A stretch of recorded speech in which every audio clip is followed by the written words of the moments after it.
وأحسن منك لم تر قط عيني وأجمل منك لم تلد النساء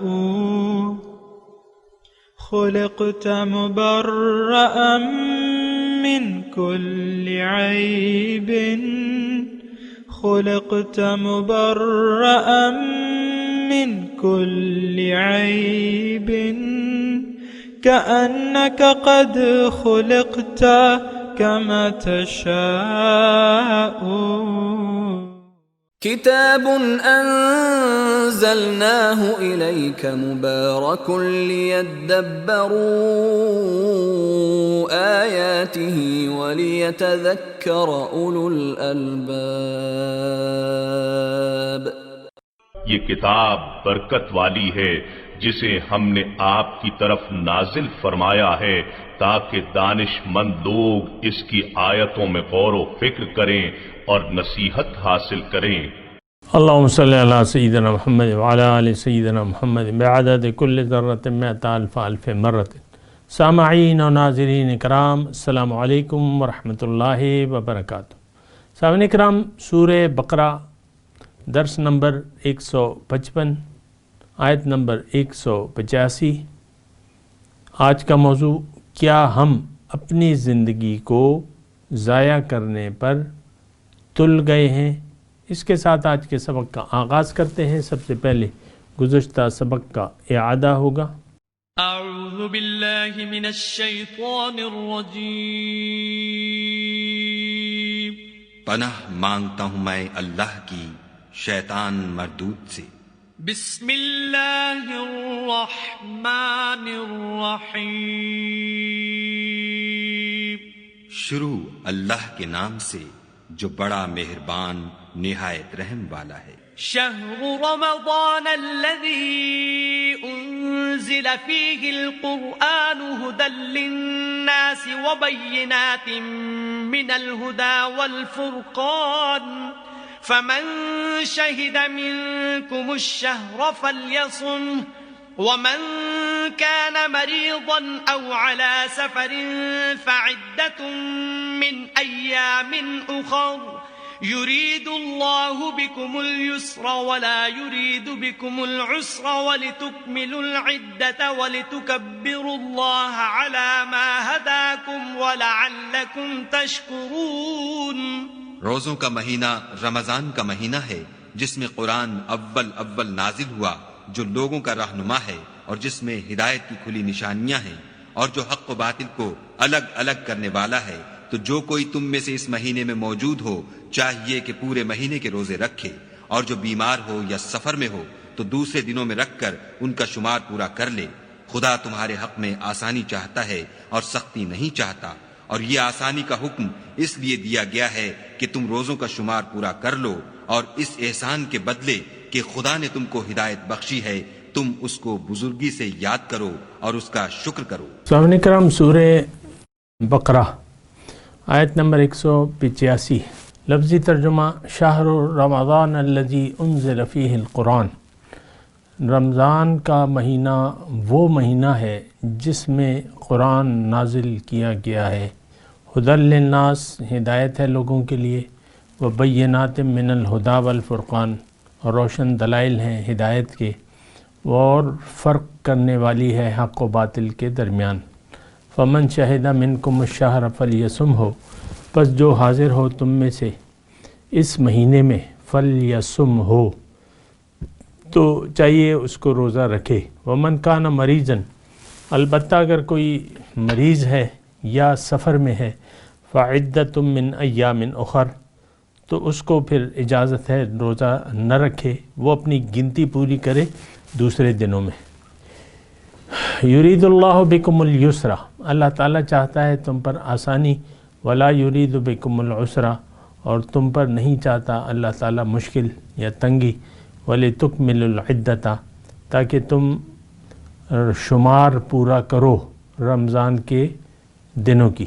ولتکبروا اللہ علی ما ھداکم، اور تاکہ تم اللہ کی تکبیر بیان کرو، اللہ کو بڑا کرو اس پر جو اس نے ہدایت تمہیں دی ہے، وَلَعَلَّكُمْ تَشْكُرُونَ، اور اس لیے کہ تم اللہ تعالیٰ کا شکریہ ادا کرو۔ سامعین کرام، بنیادی اہم آیت ہے، اور اس میں ایک خاص مہینے میں مسلمانوں کو روزہ رکھنے کا حکم آ رہا ہے، ترغیب نہیں بلکہ حکم ہے، فَلْيَصُمْهُ ہو۔ تو بہرحال رمضان کی اپنی حکمت ہے، اور ایک بات اگر میں کہنا چاہوں آپ کو تو وہ یہ ہے کہ ہر وہ کام جو بغیر کسی نیت اور ارادے کی کیا جائے اور خاص مقصد کے لیے نہ کیا جائے وہ بے نتیجہ ہوتے ہیں۔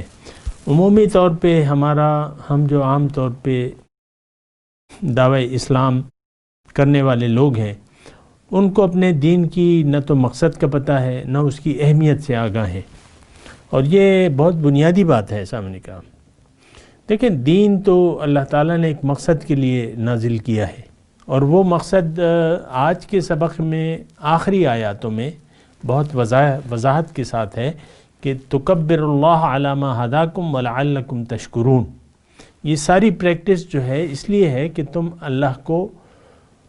اللہ کی بڑائی بیان کرو جو اس نے تمہیں ہدایت دی ہے۔ اب دیکھیں، تکبیر، اللہ کی بڑائی کا مطلب کیا ہے؟ یہاں زبانی تکبیر مراد نہیں ہے سامنے کرام، اور یہ بات یعنی بہت قیمتی بھی ہے اور وضاحت طلب بھی ہے، اور میں انشاءاللہ اللہ تعالیٰ کی توفیق سے اس کی وضاحت کرتا ہوں۔ دیکھیں، اللہ تعالیٰ نے انسان کو پیدا کیا ہے اپنے لیے،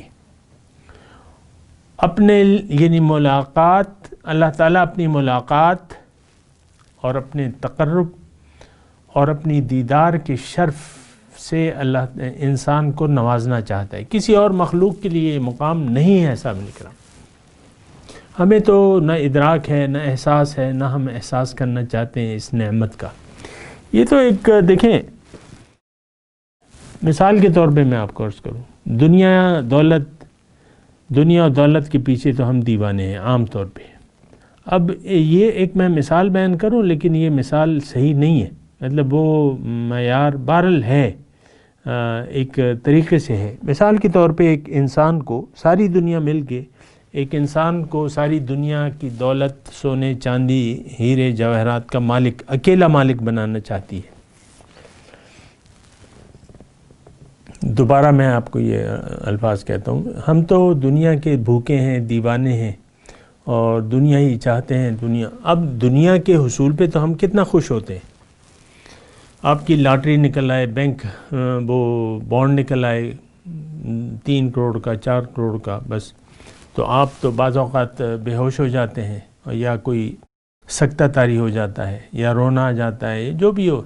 لیکن ہم عام طور پہ تو یہ تو یعنی اس بات سے تو ہم انکار نہیں کرتے کہ وَأَنَّ أَكْثَرَكُمْ فَاسِقُونَ، تم میں اکثر لوگ نافرمان ہیں۔ نافرمانی کی وجہ کیا ہے؟ وہ دنیا کی محبت ہے، کیونکہ میرے رسول نے فرمایا کہ حب الدنیا رأس کل خطیہ، دنیا کی محبت تمام گناہوں کی جڑ ہے۔ اب یہ گناہ پیدا ہوتے ہیں حب دنیا کی وجہ سے۔ اب وہ میں مثال آپ کو دے رہا تھا تو اتنی وہ مناسب نہیں ہے، لیکن اپنی جگہ ایک اہمیت ہے تاکہ آپ کچھ سمجھ سکیں۔ جو مقام اللہ تعالیٰ، جو درجہ ہمیں دینا چاہتا ہے، جو نعمت دینا چاہتا ہے، تو وہ اس کی مثال آپ ایسے لیں کہ ساری دنیا اتفاق کر کے ایک شخص کو اس دنیا اور ما فیہا کے دھن دولت، سونا چاندی، ہیرے جواہرات کا ایک آدمی کو مالک بنانا چاہتی ہے، اور اتفاق کر لے۔ اب یہ اس کی یعنی بعض لوگ کہیں گے کہ یار یہ تو بڑی خوش قسمتی ہے کہ ساری دنیا کا مالک یہ ایک آدمی بن گیا۔ یہ مثال درجے میں اتنی نہیں ہے، کیونکہ اللہ کے رسول نے فرمایا کہ دنیا اور ما فیہا جو کچھ اس میں ہے، اس کی اہمیت اللہ کی نظر میں ایک مچھر کے پر کے برابر ہوتی تو کافر کو اس کا گھونٹ نہ پلاتا۔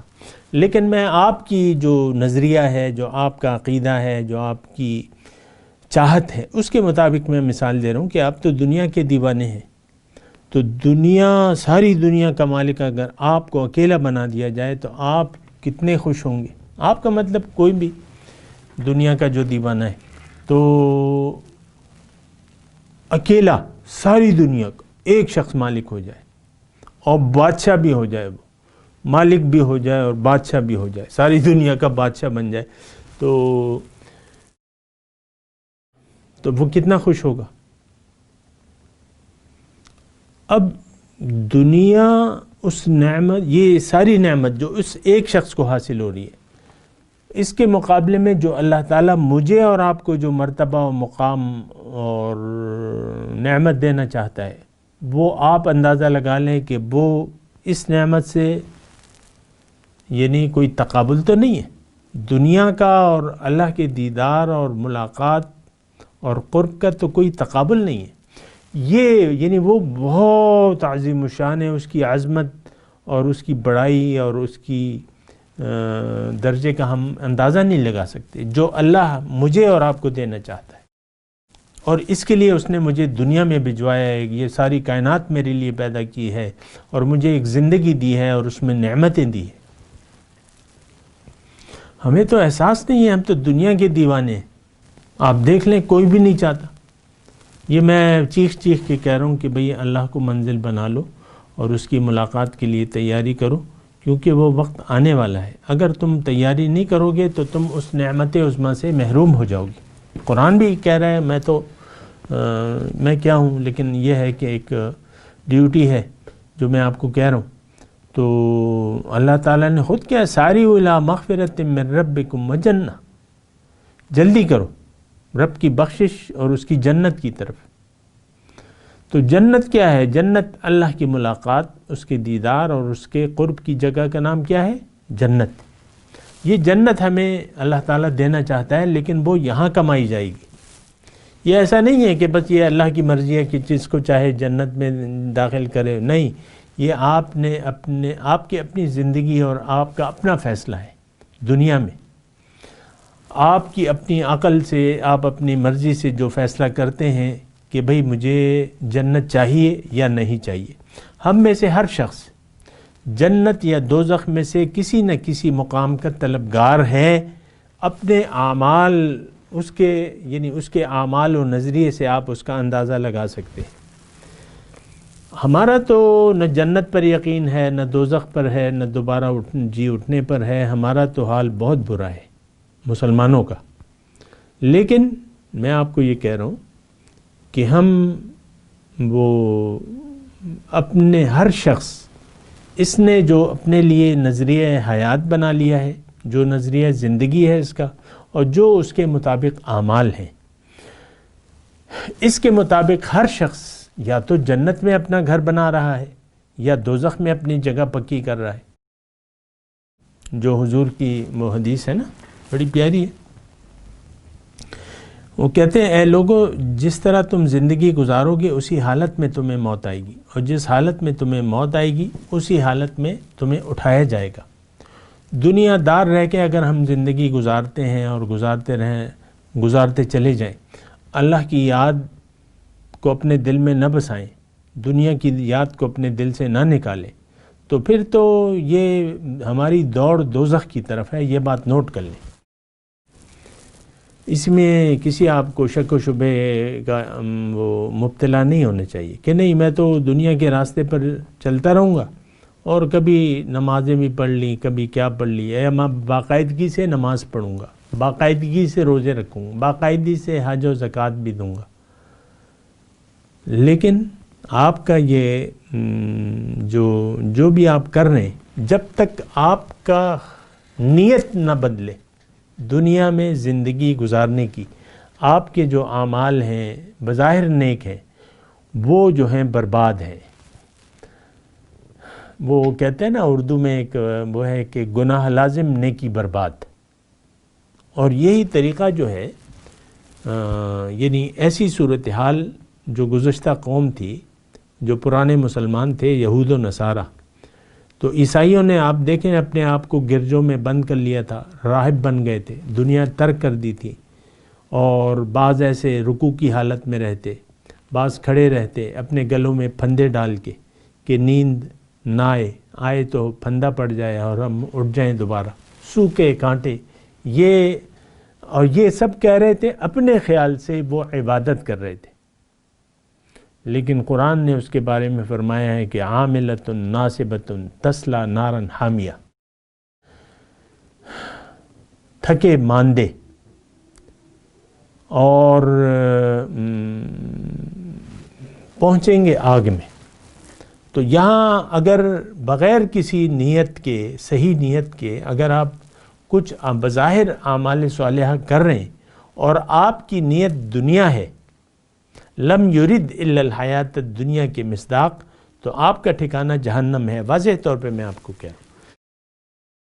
بہرحال یہ میں آپ کو بات کر رہا تھا لِتُكَبِّرُ اللَّهَ عَلَى مَا هَدَاكُمْ پہ میں نے بات شروع کی تھی، اللہ کی بڑائی، کہ تم اللہ کی بڑائی بیان کرو. اب اللہ تعالیٰ نے مجھے اور آپ کو جس مقصد کے لیے پیدا کیا ہے، ہماری کامیابی کا راز اس میں ہے کہ ہم اللہ کی بڑائی عملی طور پہ زندگی میں کریں، اللہ کو بڑا جانیں، اللہ کو بڑا مانیں. ہمارا حال تو یہ ہے کہ ہم نے نفس کو بڑا کیا ہے، اپنی مرضی ہم نے غالب کر دی ہے اللہ کی مرضی پر. وَاتَّبَعَ ہوا، یہ دیکھیں ہوائے نفس جو ہے، یہ بڑی وضاحت سے اللہ تعالیٰ نے یہ بات قرآن مجید میں کہی ہے.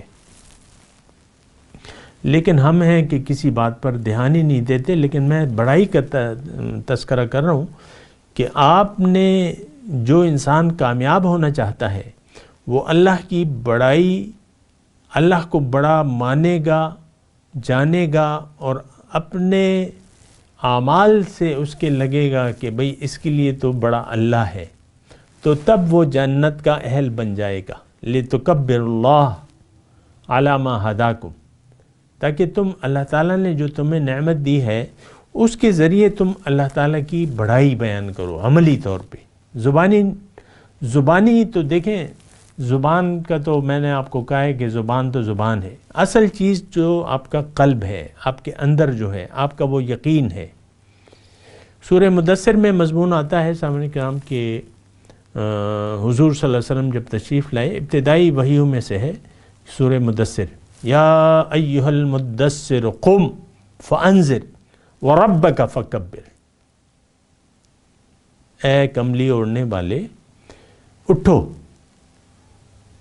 اور ڈراؤ لوگوں کو، اور فقط رب کو بڑا کرو. وَرَبَّكَ فَكَبِّرْ، اس میں بڑا زور ہے. اگر کوئی گرامر کا شوقین ہو تو اس میں مطلب ترکیب الٹ دی ہے. کبر رب کا ہے اصل میں جملہ، لیکن اللہ تعالیٰ نے پہلے یعنی اس کی ترکیب الٹ دی ہے تاکہ اس میں ایک زور آئے. اور فقط رب کو بڑا کرو. ہم نے فقط اپنے نفس کو بڑا کر دیا ہے. آہستگی سے سوچیں سامعین کرام، بہت آہستگی سے، اور غور کریں، اپنے دل میں سوچیں. خاتون خانہ اپنی جگہ سوچے، اس کا میاں اپنی جگہ سوچے کہ میرے لیے بڑا کون ہے. اگر آپ عملی زندگی میں اللہ تعالیٰ کے احکامات کے مطابق زندگی گزار رہے ہیں، آپ کی اٹھنا بیٹھنا، تجارت، گھر میں باہر، سب کچھ اگر اللہ کے حکم کے مطابق ہے تو بے شک آپ نے اللہ کو بڑا کیا ہے. اگر آپ نفسانی تقاضوں پر ترجیح دیتے ہیں رب کی رضا کو تو آپ نے رب کو بڑا کر لیا ہے. اور یہی آپ کی کامیابی کا راز ہے، اور ہو سکتا ہے کہ آپ لِتُكَبِّرُ اللَّهَ عَلَى مَا هَدَاكُمْ، تاکہ آپ رب کو بڑا بیان کریں. وَلَعَلَّكُمْ تَشْكُرُونَ، اور تاکہ تم شکریہ ادا کرو. یہ بات بھی مطلب اہم ہے، اور وہ یہ ہے کہ اللہ تعالیٰ نے ہمیں پیدا کیا ہے اپنے لیے، اور نعمتیں ہمیں زندگی دی ہے، ہمیں نعمتیں دی ہیں. زندگی کو ہم اللہ کی یاد میں گزاریں تو یہ شکر گزاری کی زندگی ہے. زندگی کو اللہ کی یاد میں نہ گزاریں تو یہ پھر شرمندگی ہے. زندگی یعنی بے بندگی، شرمندگی. شکریہ آپ کو میں نے بتایا ہے، شکریہ کے 3 درجے ہیں. ایک تو یہ کہ منعم کی نعمت کا آپ کو احساس ہو، پھر وہ نعمت بجا استعمال کریں، آپ بے جا استعمال نہ کریں، نفسانی تقاضوں کو بیچ میں نہ لائیں، خواہشات نفسانی پر زندگی نہ گزاریں. پھر تیسری جو ہے کہ وہ آپ زبان سے بھی رب کا شکریہ ادا کریں. وَلَعَلَّكُمْ تَشْكُرُونَ. اب یہ وہ ساری باتیں ہیں سامنے کرام. تو میں نے آپ کو اللہ تعالیٰ کی توفیق سے یہ ساری باتیں بتا رہا ہوں. اب دوبارہ میں یہ آیت کا ترجمہ پڑھتا ہوں جو ہم پڑھ رہے ہیں. شہر رمضان الذی انزل فیہ القرآن. اچھا، اس میں ایک بات میں آپ کو کہوں کہ وہ حدیث بھی میں نے آپ کو سنائی تھی کہ الصوم لی وانا اجزا بہ. روزہ میرے لیے ہے اور میں خود اس کی جزا ہوں. سبحان اللہ. اس کے معنی میں کسی کو اختلاف نہیں ہے، آپ نے بھی سنا ہوگا. دو اس کے معنی کہ اس کی جزا میں خود دوں گا یا میں خود اس کا بدلہ ہوں. دیکھیں، زندگی اگر آپ اللہ کی مرضی سے گزاریں گے تو اللہ آپ کا ہے.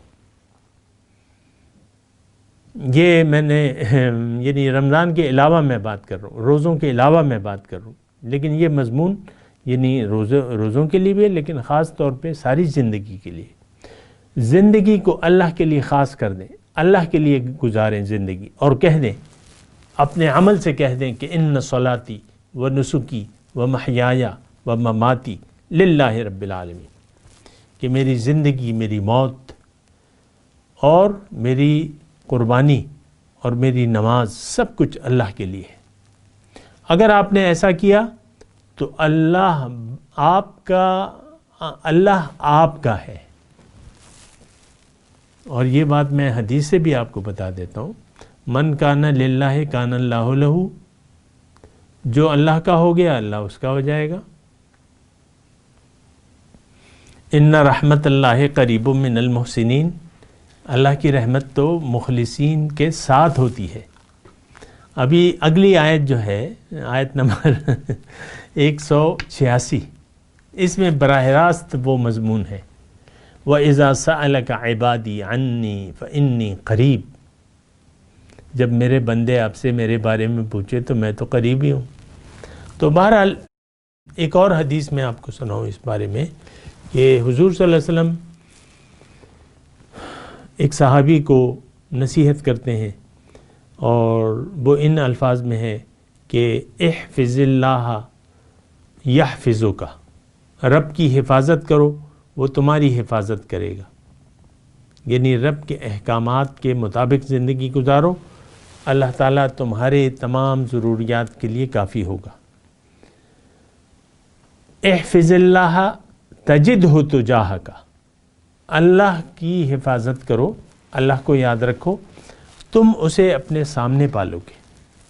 تجدہ تجاہک، تم اپنے سامنے اسے پالو گے. تو بہرحال دیکھیں، مضمون تو رمضان المبارک کا ہے، لیکن دراصل یہ ساری زندگی پر ہماری محیط ہے، کیونکہ صرف رمضان تو نہیں ہے. اللہ کے قرب اور اس کی ملاقات کی تیاری کے لیے صرف رمضان المبارک تو نہیں ہے. ہاں، رمضان المبارک میں اعمال کے ثواب برکات بڑھا دیے جاتے ہیں. آپ کو میں نے بتایا نا. تو رمضان المبارک میں سامعین کرام خاص طور پہ بھی جسے وہ مہینہ ملے تو خوب توجہ سے ایمان اور احتساب یہ زیادہ ضروری ہے. اور رمضان المبارک میں آپ سے یہ بھی کہتا ہوں، دیکھیں ایک بات میں آپ کو کہنا چاہتا ہوں. ہر چیز اس کے حقیقت کو جان کے اگر آپ اس کو استعمال کریں نا، یا اس سے کام لیں یا اس میں ایسا کام کریں تو وہ پھر اس وقت آپ کو فائدہ دے. بنا سوچے سمجھے کسی بھی کام کا کرنا کوئی فائدہ نہیں دیتا. ہر کام کو کی اہمیت سے آپ آگاہ ہوں، پھر اس کی جو تقاضے ہیں اس کو پورا کریں تو پھر وہ کام جو ہے مطلب اس کا اپنی جگہ پہ ہوگا، یعنی اس کا کوئی اثر ہوگا. عام طور پہ تو جو دین ہم نے قبول کیا ہوا ہے یا جو عمل کر رہے ہیں اس کا تو نہ تو کوئی ہمارا مقصود ہے، کوئی خاص مقصد نہیں ہے. بس مسلمان کے گھر میں پیدا ہوئے، نماز روزہ ماں باپ نے بھی کیا تھا، ہمیں بھی عادت ڈال دی. دین کے کسی بھی بات کو ہم سمجھتے نہیں ہیں سامنے کے، بشمول جو دین کی بنیاد ہے کلمہ طیبہ، اس کو بھی ہم نہیں جانتے. کہ یہ اس کا معنی کیا ہے یا اس کا تقاضا کیا ہے، اس کو بھی ہم نہیں جانتے۔ میں آپ کو اللہ کی توفیق سے بتاتا رہتا ہوں اس کا معنی بھی اور تقاضے بھی۔ بہرحال تو رمضان المبارک کی میں بات کروں، رمضان المبارک جب آتا ہے تو اس میں کامیابی ملتی ہے متقین کو، اور رمضان المبارک سے فائدہ وہ لوگ لے سکتے ہیں جو گمراہ نہیں ہیں۔ رمضان المبارک سے وہ لوگ فائدہ اٹھا سکتے ہیں جن کی منزل اللہ ہے۔ رمضان المبارک سے وہ لوگ فائدہ اٹھا سکتے ہیں جو صراط مستقیم پر چل رہے ہیں، جن کی منزل اللہ ہے، جو صراط مستقیم پر چل رہے ہیں، وہ رمضان المبارک کی اہمیت سے واقف بھی ہیں اور ان کے تقاضے بھی جانتے ہیں۔ اور یہ ساری یعنی اللہ تعالیٰ اس کے رسول نے ہمیں بتائے ہوئے تقاضے، لیکن ہم تو ایک عجیب ہی صورتحال ہے۔ بہرحال میں آپ کو یہ کہہ رہا ہوں کہ رمضان کے اگر ہم نے اہمیت کو نہ پہچانا تو ظاہر ہے کہ اس کے تقاضوں سے بھی ہم واقف نہیں ہوں گے۔ ہمارا تو بس وہ کولو کے بیل کی طرح ہم چل رہے ہیں اور بس دنیا کے گرد یہ چکی ہے جو ہم گھما رہے ہیں،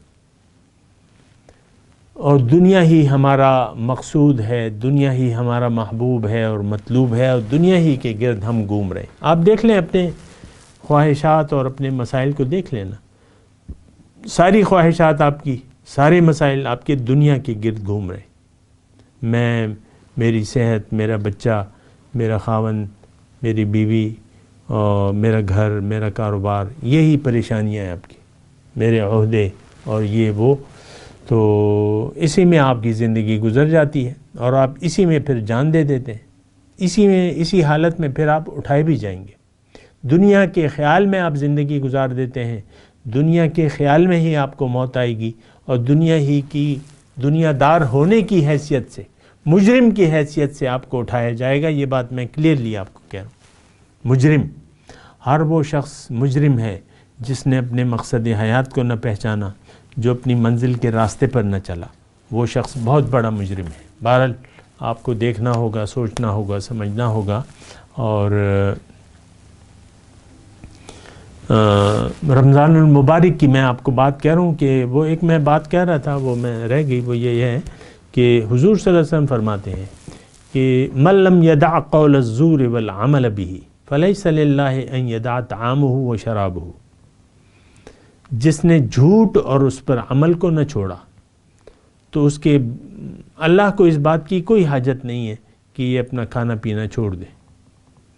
یعنی روزہ رمضان آیا، آپ کو پتہ ہی نہیں ہے روزے رمضان کی اہمیت کیا ہے یا روزوں کی اہمیت کیا ہے، میں نے کیا حاصل کرنا ہے۔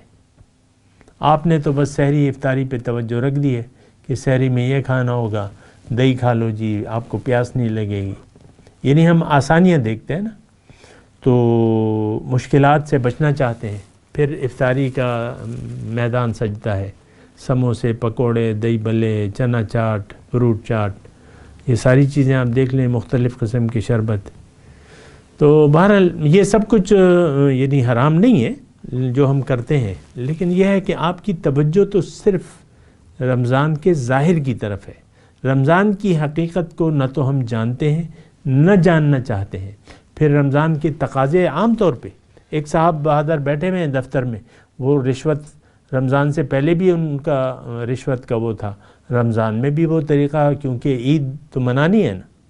پہلے یہ ہوتا تھا ہمارے، ابھی بھی ہوتا ہوگا، رمضان میں جو ہمارے ٹریفک پولیس والے بھائی ہیں وہ عیدی بناتے ہیں، پھر رمضان کے آخری اشروں میں جا بجا کمرشل گاڑیوں کو پکڑ کے اور اپنی عیدی، میں نے خود دیکھا ہے، یہ کوئی سنی سنائی بات تو نہیں ہے، عیدی اپنی بناتے ہیں، کھری کرتے ہیں، باقاعدہ اپنے افسروں کو بھی حصہ دیتے ہیں، اور یہ بھی ہوتا ہے۔ بہرحال میں تلاوت کرتا ہوں، میرے ساتھ دہرائیے۔ اعوذ باللہ من الشیطان الرجیم، بسم اللہ الرحمن الرحیم۔ شہر رمضان الذی انزل فیہ القرآن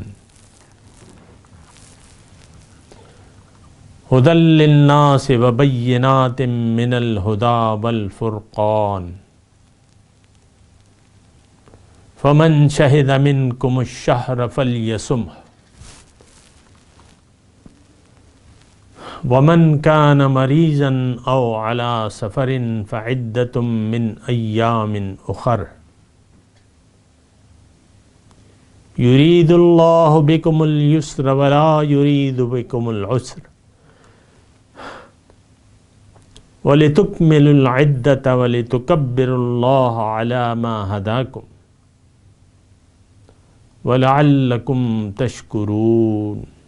اب ان آیت کی تلاوت اور ترجمہ۔ اعوذ باللہ من الشیطان الرجیم۔ پناہ مانگتا ہوں میں اللہ کی شیطان مردود سے۔ بسم اللہ الرحمن الرحیم۔ شروع اللہ کے نام سے جو بڑا مہربان نہایت رحم والا ہے۔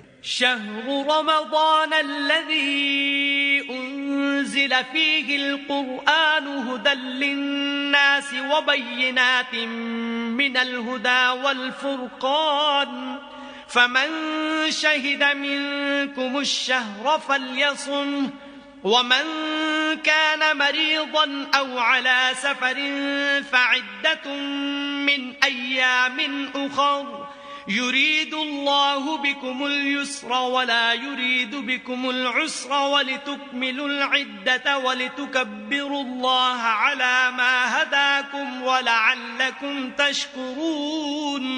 روزوں کا مہینہ رمضان کا مہینہ ہے جس میں قرآن اول نازل ہوا، جو لوگوں کا رہنما ہے اور جس میں ہدایت کی کھلی نشانیاں ہیں اور جو حق و باطل کو الگ الگ کرنے والا ہے۔ تو جو کوئی تم میں سے اس مہینے میں موجود ہو چاہیے کہ پورے مہینے کے روزے رکھے، اور جو بیمار ہو یا سفر میں ہو تو دوسرے دنوں میں رکھ کر ان کا شمار پورا کر لے۔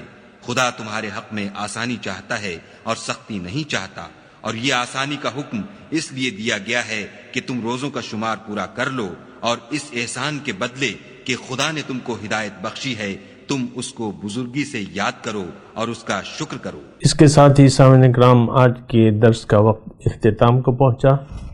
انشاءاللہ اگلے درس میں ملاقات ہوگی۔ وآخر دعوانا ان الحمدللہ رب العالمین، والسلام علیکم ورحمۃ اللہ وبرکاتہ۔ مولاي صل وسلم دائما ابدا على حبيبك خير الخلق كلهم۔